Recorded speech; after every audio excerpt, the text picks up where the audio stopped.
Hey Toy fans, Aaron here. First up, I just want to mention that if you want to hear me on a podcast, the first Jedi podcast just recently released the episode that I was on. This was recorded back but just before Force Friday, so we're talking about that.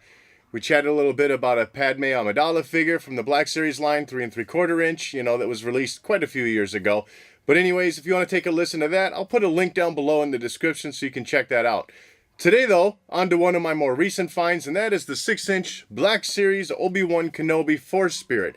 It's the Walgreens exclusive, so let's head to that table and check it out. Quick look at the packaging, and as you can see, we got a little bit something different here. The figure comes in kind of this light blue, maybe a little frosted blue or something, coloring in the background. Definitely matches the theme of the figure very nicely. Quick look through the window and you can see there's no accessories included. It is just the figure. And then on the bottom right side, we got a very nice blue image of Force Ghost Obi-Wan Kenobi. Really nice looking. I like that they did this here and gave it a little, blue tone to it instead of just that black and white sketch art. Taking a look at the side of the box, there's no number since this is, of course, an exclusive. And then on the back side, everything's the same. And yet again, we do get a little bit of blue in there for some coloring on the sketch. And then the write-up about Obi-Wan Kenobi, of course, being a legendary Jedi Master and general in the Republic Army and guiding Luke Skywalker. I was curious if this was the same write-up that we got on the regular Black Series release of Obi-Wan Kenobi, and sure enough it is. So here's that side-by-side for those of you interested. I would have liked to see maybe a little bit different write-up, but it doesn't bother me really, so no big deal. Taking a look at the figure out of the packaging, it's pretty good looking.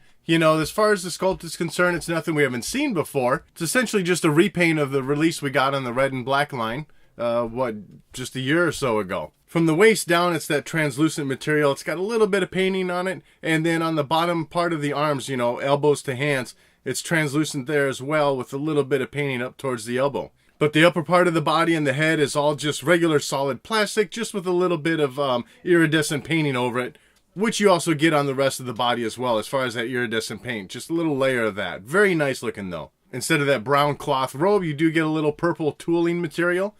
Pretty nice looking too, not quite, movie accurate, since now you can see through the robe to the main body. But it is pretty cool and does give it that little see-through look. I gotta say, just for my own little fun, I do wish that the entire body was that translucent plastic, because the first thing I tried to do was shine a light up from the bottom to see if the head and stuff would glow, but it didn't, and that's fine.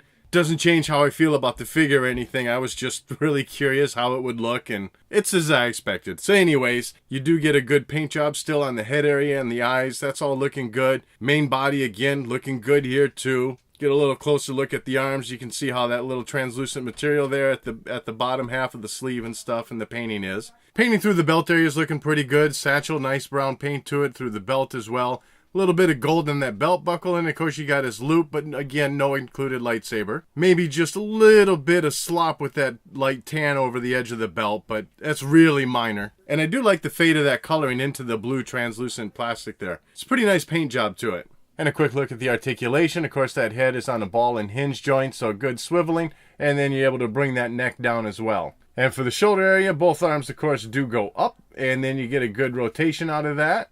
At the elbow area, of course, bends up just about 90 degrees there. And then you get your swiveling side to side on both arms, or both elbows rather.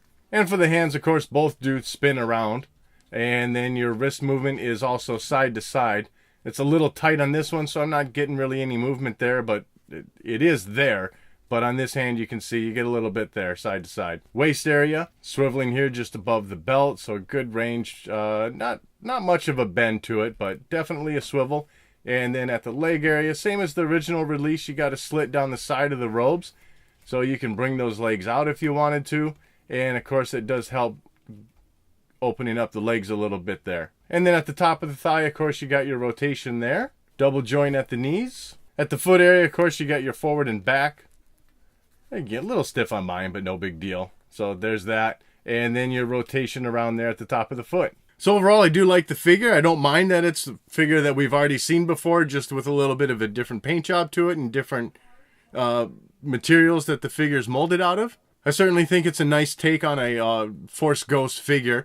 Certainly we haven't had one in the Black Series line, and we've had a few in the 3 3/4 inch line already, so it's nice to see one come in the 6-inch scale, and I like what they've done with it. And so that wraps up this look at the Force Spirit Obi-Wan Kenobi. I'd love to know your thoughts on this figure in the comment section below. And as always, thanks for watching.